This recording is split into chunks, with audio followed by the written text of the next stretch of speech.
Hi, my name is Angela. In this video, I'm going to talk about how I'm about 3/4 of the way done with residency.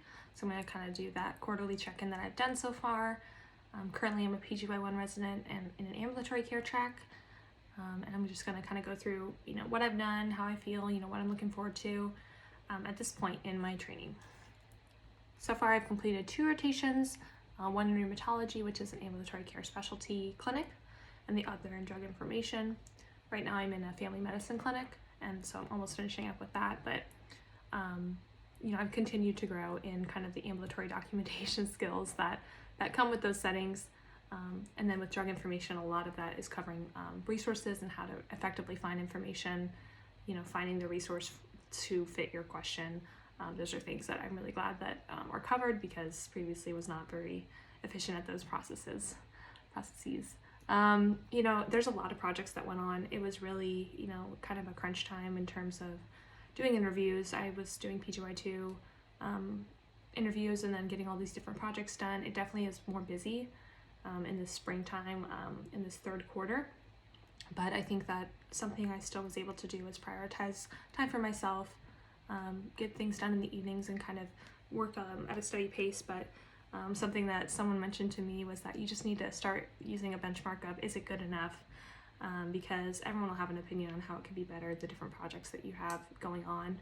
But if it meets requirements and it's good enough for your standards, it doesn't have to be perfect. But I think that's something that with all these projects, all these rotations, everything going on, I've learned in residency is to lower my expectations and realize that, every little thing will be remembered. You just can't make everything as perfect as you want to when you're doing a ton of things. So I did make it through PGY2 interviews. I did my only in-person interview, which we're in this kind of COVID world still. So all of them were virtual except for that one. I did 7 interviews total. One was in person. I already said that. Some were half interviews, and so for PGY2, some of them, usually similar to PGY1, they only take up about 4 hours of your day. So I was able to do those virtually, and then the other half I was able to work from home. My drug information rotation was work from home, so that was pretty nice. With our research project, we started our manuscript and got draft 1 done, and we found out that our abstract was accepted for publication, so we started working on our poster. We still had more statistic work to complete, so fun, something to look forward to is that you continually have things go wrong in your research project. And now we're trying to keep prepping that manuscript and get more drafts revised. I continue to do TA work, and that's been pretty normal, steady, I guess, having done it for the other 2 quarters. It's really enjoyable. I would say that, for anyone looking into academia or teaching, try to find a program in your residency training that allows you to continue to have that as a primary point of your education or a side point, because it's good to have that diversity. So I think in terms of kind of how the quarter has gone, emotion-wise, January was a really great month just because it was the start of a new year. I was getting interviews. It was nice being in clinic because that's what I like most in general.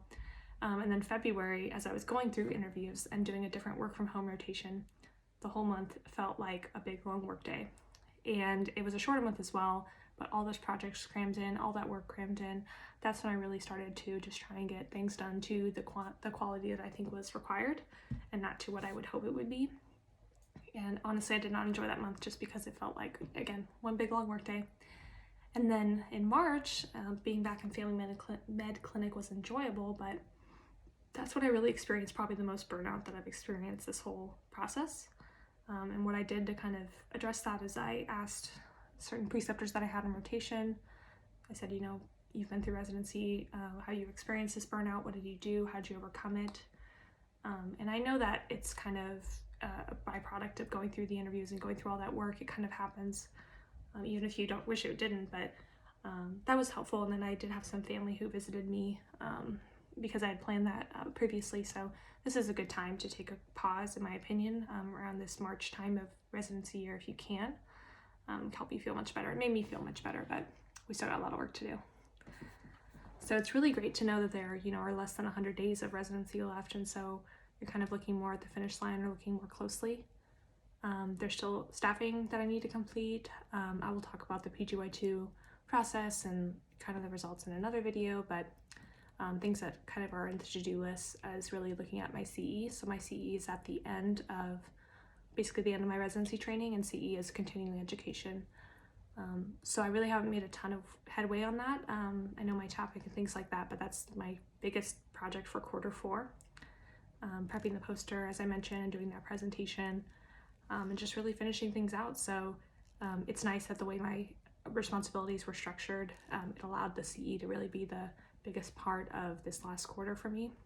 But otherwise, we do have a graduation, and it's on to PGY2. So things are just going, they seem very fast, and so that's something that I was told is it's going to go by quickly, and I would say for the most part that's true, although some moments do feel very long, like the February felt like one big long work day. So that's just kind of a quick check-in, you know, for this time period in my pharmacy, PGY1 pharmacy residency training. Hopefully that's helpful. If anyone has any questions or comments, please put them below.